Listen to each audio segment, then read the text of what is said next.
As the valued member of a robotics team that has won coding awards and competed in a world championship, I'd like to talk to you about an exciting discovery of 2021. Scientists have developed the ability to code human beings the way we code computers, and this discovery was an important part of the year. Here I am at the Bailey Oratorical, so that little story I told you must be true, right? Or maybe not. What did I actually just do? Well, for starters, my high school's robotics team did go to a world championship, but I can't write a single line of code. My expertise is very misleading. My area of knowledge spans communications, integrated media arts, and history, not computer science or biology. Secondly, I made up the discovery. Scientists can edit genetic code, but that's about all I know on the subject. I misrepresented myself, and I disinformed you. According to the College of Staten Island Library, quote, disinformation is the deliberate dissemination of false or inaccurate information, while misinformation is the sharing of inaccurate or misleading information in an unintentional way. These two concepts are often entangled together, and we saw plenty of this faulty information in 2021.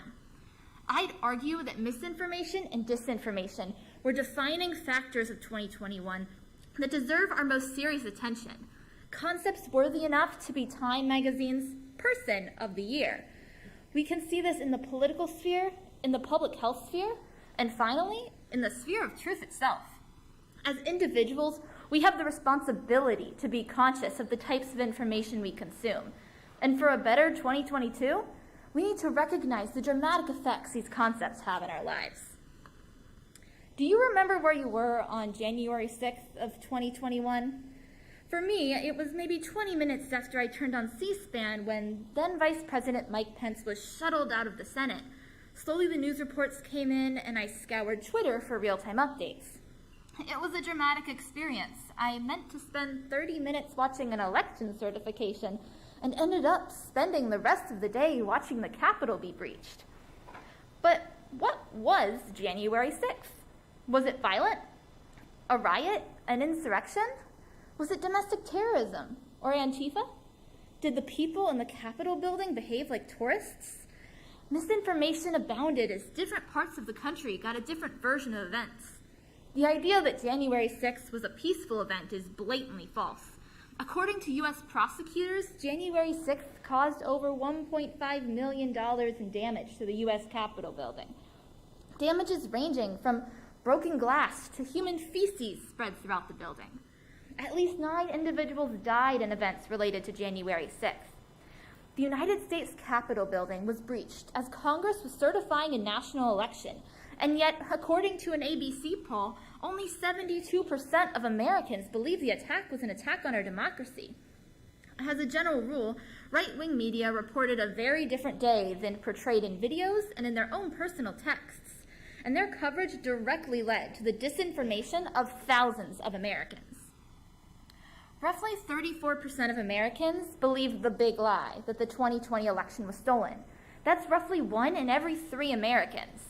The big lie has led to restrictive voting laws, such as the Georgia law, in which individuals are barred from handing out water to voters waiting in hours-long waiting lines.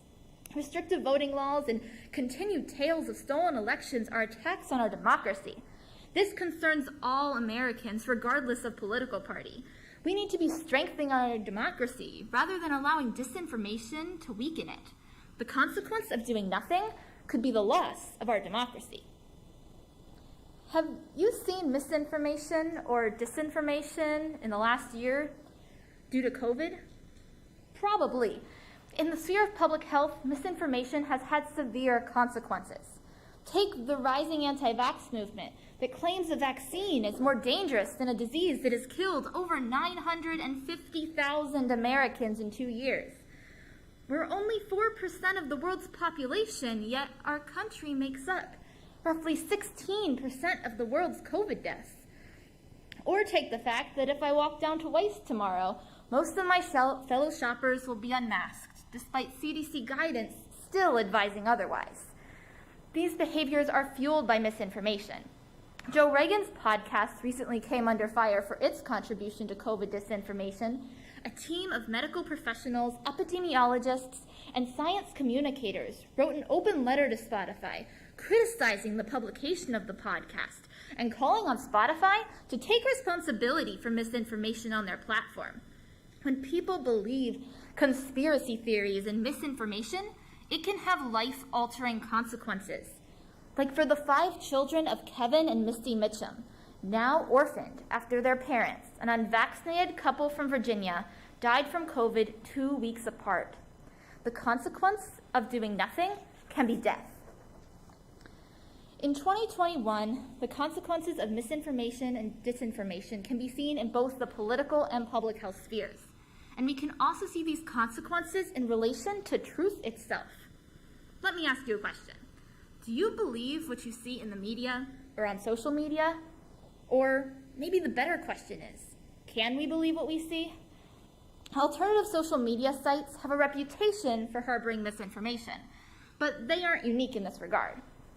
I have a distant family member who often posts on Facebook about natural immunity from COVID being equal to the protection of vaccines. And a frequent commenter on these posts is this relative's cousin, a professional biologist who posts peer-reviewed studies in the Facebook comments to combat this misinformation. We also can see an influence of confirmation bias, that idea that you'll be attracted to information that supports what you already think, which allows for misinformation to thrive. With confirmation bias and misinformation, especially online, how can we trust what we see to be true? According to Aristotle, quote, falsehood is mean and culpable, and truth is noble and worthy of praise. If we value truth and knowledge, then we must be proactive. The consequence of passivity could be access to truth itself. This year, we've all been inundated with information intended to deceive and mislead us. For better or for worse, in 2021, misinformation and disinformation were defining factors worthy of being spotlighted on the cover of Time magazine. And as we have seen, the consequences were extreme and even deadly. As individuals, we can't make misinformation or disinformation go away on our own, but we can be aware of it. We are not flawed individuals for believing or acting on misinformation, but we become flawed individuals when we refuse to be proactive. Approach life like a final paper, when the quality of your sources matter. Weed through the information, misinformation, and disinformation to find the correct information, because faulty information leads to faulty actions. Question what you think you know to make sure that you are not being fooled. Recognizing the influence of misinformation and disinformation in 2021 matters because it is only the beginning.